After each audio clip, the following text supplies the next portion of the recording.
खड़ी रह जाती है। बोले क्या हो गया? बोले क्रैक हो गया। तो परमात्मा का ये तार हमारा वहीं से जुड़ा हुआ है। तो नारद जी ने कहा, बोले आप श्रीमद् भागवत का लेखन करो, तब से जाकर के आपको शांति मिलेगी। और यहाँ पर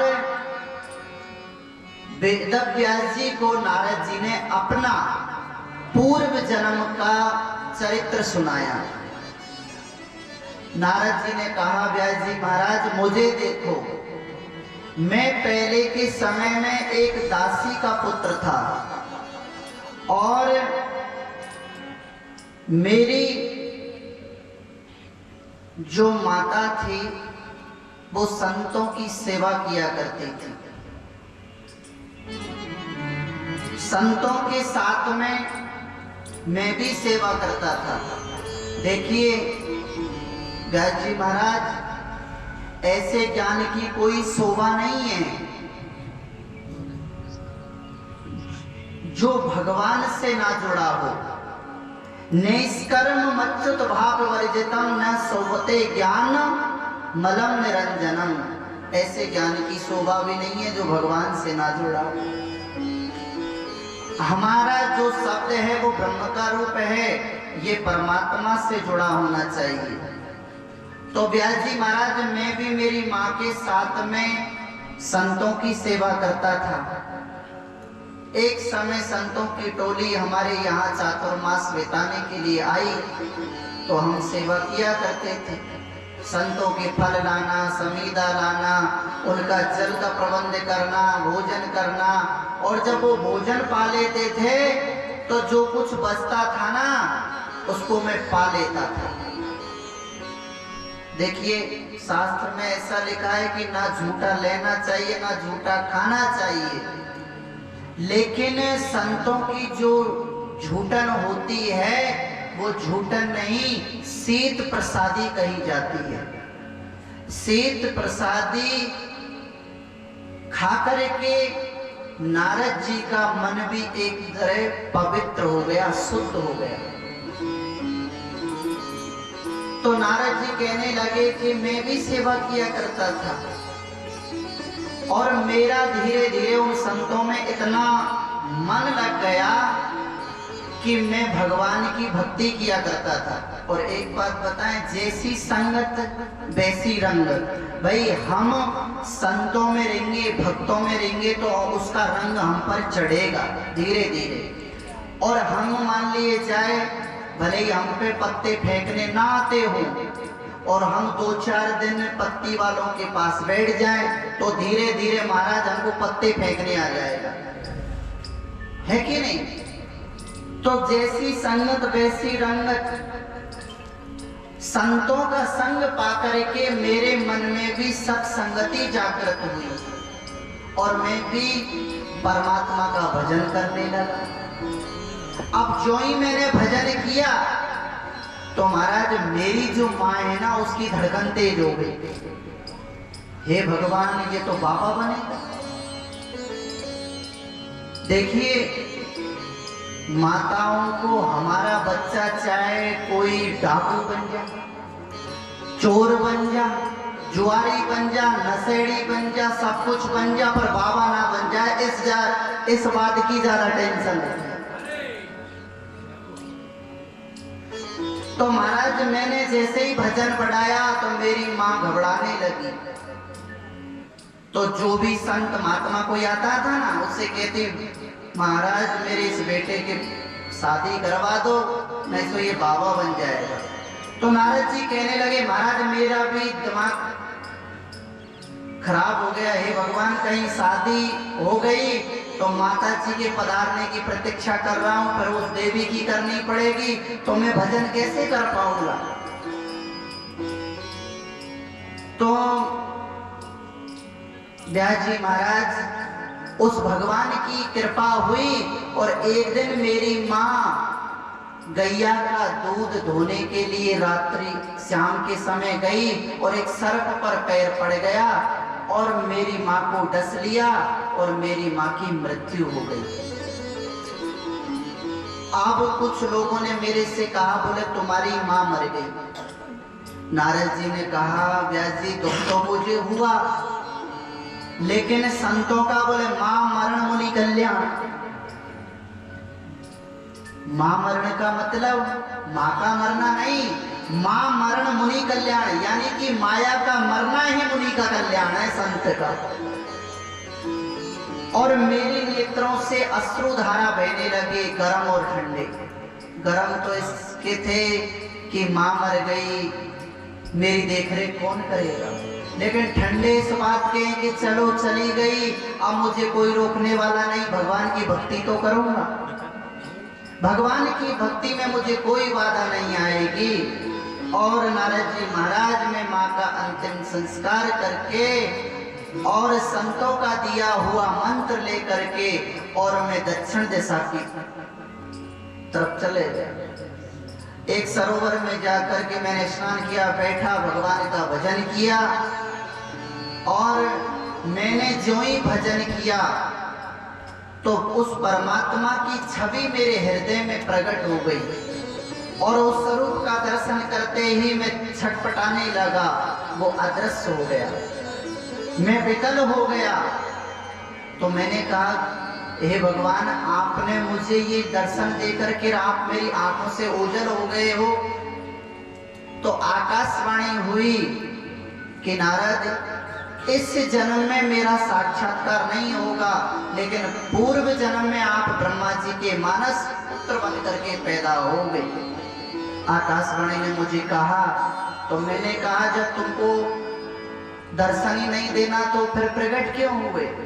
तो भगवान ने कहा कि मेरी सत्ता में तुमको किसी प्रकार का भ्रम पैदा ना हो, इसलिए मैंने मेरे स्वरूप का आपको बोध कराया है, मेरी सत्ता में आपको किसी प्रकार का संशय ना हो। भाई, बहुत से लोगों का वो है कि भगवान होते हैं कि नहीं है कि नहीं है। अरे कहाँ भगवान है, कोई भगवान नहीं होते। एक बात बताएं, परमात्मा नहीं होता तो ये सृष्टि का संचालन कौन करता? एक व्यक्ति था, वो भगवान का विरोध करता था। अरे बोले, कहीं भगवान नहीं होते हैं, ये कोरी कल्पना है, भगवान का विरोध करता था। अब एक दिन उसके मित्र से हंसी मजाक हास्य परिहास हुआ, तो उसकी जो जेब थी उसमें से माला झोड़ी निकल पड़ी। उस मित्र ने कहा कि तुम तो भगवान को नहीं मानते, तो ये माला काहे को रख रखी है? तो उसने कहा कि देख भाई, वैसे तो मैं नहीं मानता हूं कि भगवान नहीं होते, लेकिन मैं कभी ये सोचता हूं कि अगर कहीं परमात्मा हुए तो भैया मैं ही ज्यादा विरोध करता हूं, दुर्दशा मेरी हुई। इसलिए मैं रात्रि में 2 माला उसकी जप भी लेता हूं और मैं जपने के बाद में कह देता हूं कि वैसे तो आप हो नहीं, और देखो कहीं अगर हो भी तो 2 माला हम आपके नाम की जप रहे हैं, तो निश्चय ही नहीं कर पाते हैं कि परमात्मा होते हैं कि नहीं। तो इसलिए मैंने आपको रूप सुधा का दर्शन कराया। और व्यास जी महाराज, जब भगवान की सृष्टि का सृजन हुआ और मुझे मेरा ब्रह्मा जी के मानस पुत्रों में जन्म हुआ, तो मैं भगवान के नामोच्चारण करते हुए मैंने परमात्मा नारायण का गुणानुवाद किया और इतना संकीर्तन मैंने परमात्मा का किया कि नारायण प्रभु ने मुझे ये वीणा प्रदान करी है। और इसका ये प्रभाव है कि मैं कहीं चला जाऊं, चाहे देवताओं में जाऊं, देवताओं में जाऊं, कहीं भी जाऊं, मुझे कोई रोकने वाला नहीं है, सर्वत्र मेरी गति है। भगवान वेदव्यास जी से नारद जी कहते हैं, ये मेरी पूजा नहीं है, ये मेरे नारायण की पूजा है, जिन्होंने मुझे इस जगत में परम पावन और पुनीत बना दिया। ये सब उसकी ही पूजा है। तो व्यास जी महाराज, कहाँ मैं दासी पुत्र और कहाँ मैं ब्रह्मा जी का मानस पुत्र बनकर के पैदा हुआ। इसलिए आपने जो भी वर्णन किया है वो सब राजा महाराजाओं का है। इसलिए आप जब तक गोविंद के गुणानुवाद नहीं करोगे, भक्तों के चरित्र नहीं गाओगे, इसमें भागवत यानी भक्तों का चरित्र, तो जब तक आप नहीं गाओगे तब तक आपके मन को शांति नहीं मिलेगी। और इतना महाराज संकेत दे करके नारद जी अंतर ध्यान हो गए। बोलो वृंदावन बिहारी लाल की जय हो। अब व्यास जी महाराज ने सरस्वती नदी में स्नान करके अपने सम्यप्रास, व्यास जी के आश्रम का नाम सम्यप्रास आश्रम में बैठे और गणेश जी महाराज तो लिखते गए और व्यास जी महाराज लिखाते गए और कालांतर में जाकर के 18,000 श्लोकों की संहिता और 365 अध्याय और 12 स्कंद श्रीमद् भागवत संहिता बनकर के तैयार हुई। बोल भागवत भगवान की जय हो। तो यहाँ पर संहिता जब बनकर के तैयार हो गई, भाई एक हलवाई जो होता है ना, वो जलेबी सेकता है और जलेबी सेक करके जब तैयार हो जाती है ना, तो पानी में कब आनंद आएगा, जब वो जलेबी सेक करके चाशनी में जाती है, तभी तो पानी में स्वाद आता है। तो ये भागवत रूपी जलेबी तो तैयार हो गई, लेकिन अब जब तक इसको सुखदेव रूपी चाशनी में नहीं डालेंगे तब तक कैसे स्वाद होगा। तो व्यास जी ने ये तैयार तो की, लेकिन अब चाशनी जो सुखदेव रूपी है वो तो है ही नहीं, वो तो निर्गुण ब्रह्म की सत्ता में बैठा हुआ है। तो व्यास जी महाराज ने संहिता भागवत के 2-4 श्लोक अपने जो शिष्य परेकर था उनको 2-4 श्लोक सुंदर सुंदर रटा दिए और उनसे कहा कि आप वन में जाते हो, गुफाओं में जाते हो, घूमने जहां भी जाओ, वहां इस भागवत के श्लोकों को रटते जाओ, क्योंकि कहीं तो बैठा होगा वो। तो शिष्य समीधा आदि लेने के लिए जाते थे, तो जहां पर सुखदेव जी समाधि लगाए हुए थे वो निर्गुण ब्रह्म की सत्ता में, तो एक शिष्य जब समीधा लेने गया तो उन्होंने झूमता हुआ मस्ती के साथ में एक श्लोक पढ़ा। वरहा पीडम नटवर बपु कर्णयोर कर्णिकारं बिभ्रद्वासा कनककपीशं वैजयन्तीं च मालां रन्ध्राण वेणुर्धरसुदया पूरयन् गोपे वृन्दै वृन्दारण्यं स्वपदरमणं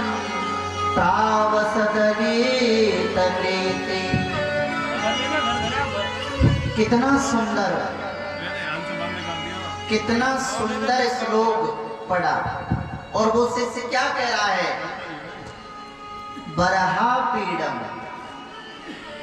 मोर मुकुट धारण किए प्रभु, बंसी बजाते हुए मेरे गोविंद गायों के पीछे इस वृंदावन की धरती में प्रवेश कर रहे हैं, वृंदारण्यम में प्रवेश कर रहे हैं। कितनी सुंदर छवि भगवान की है। इस श्लोक में जब सुखदेव जी के कान में पड़ा तो सुखदेव जी की समाधि खुल गई। भाई इतना सुंदर बालक और इतनी सुंदर छटा दर्शन करने लायक है। लेकिन सुखदेव जी ने सोचा कि जरूरी नहीं है कि जो व्यक्ति सुंदर होगा वो मन से भी सुंदर होगा। भाई सुंदर तो सभी हैं, लेकिन मन अंदर से सुंदर होगा इसका कोई भरोसा नहीं है। तो उनको अपने स्वभाव के प्रति सुखदेव जी महाराज को संदेह हो रहा था। तो दूसरे शिष्य ने भी दूसरा श्लोक रट दिया, अहो बकियं स्तनकाले कूटं जिघांसया पायददाप्य साधवे लेवे गते धात्र चिन्तां ततोऽन्यं किं मा दयालो शरणं व्रजेम किं मा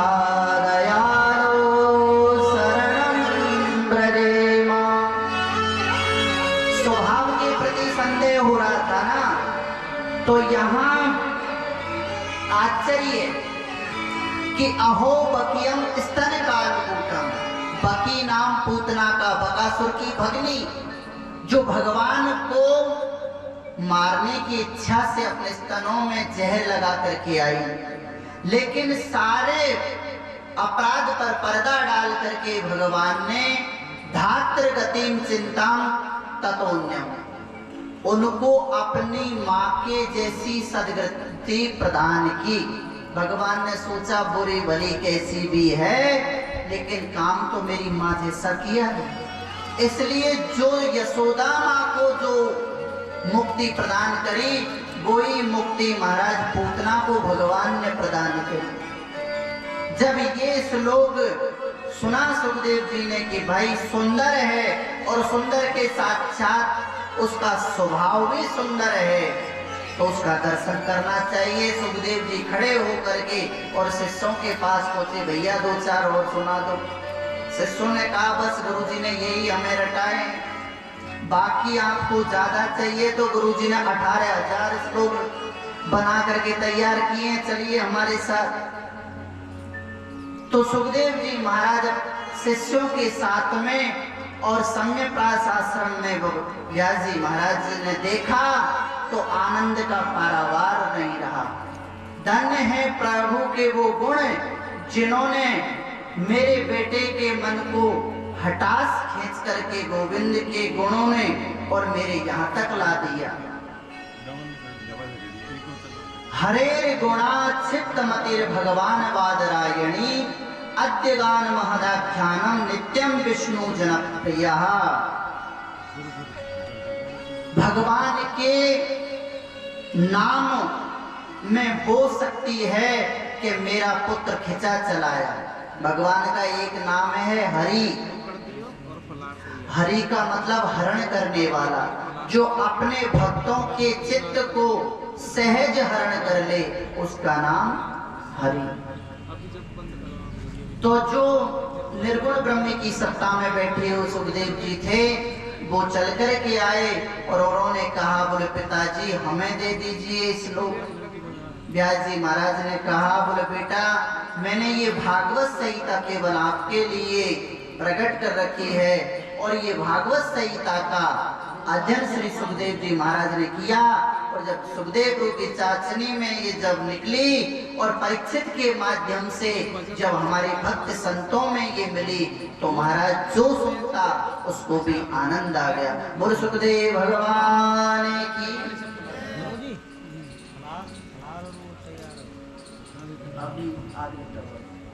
तैयार हो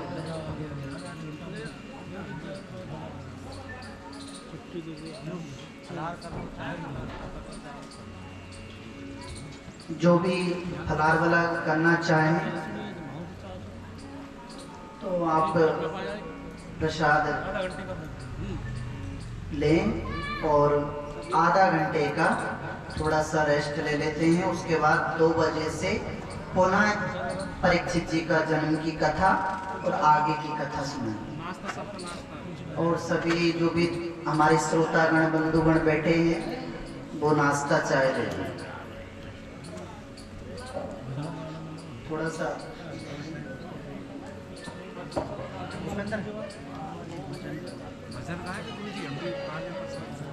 थोड़ा सा राम राम ना अभी लगेगा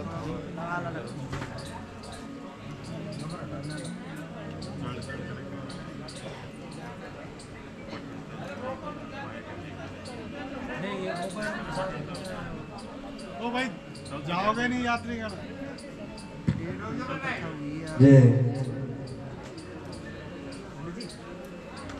घर ले जाओ भाई साहब, यह बार बार मैं बंद कर दे।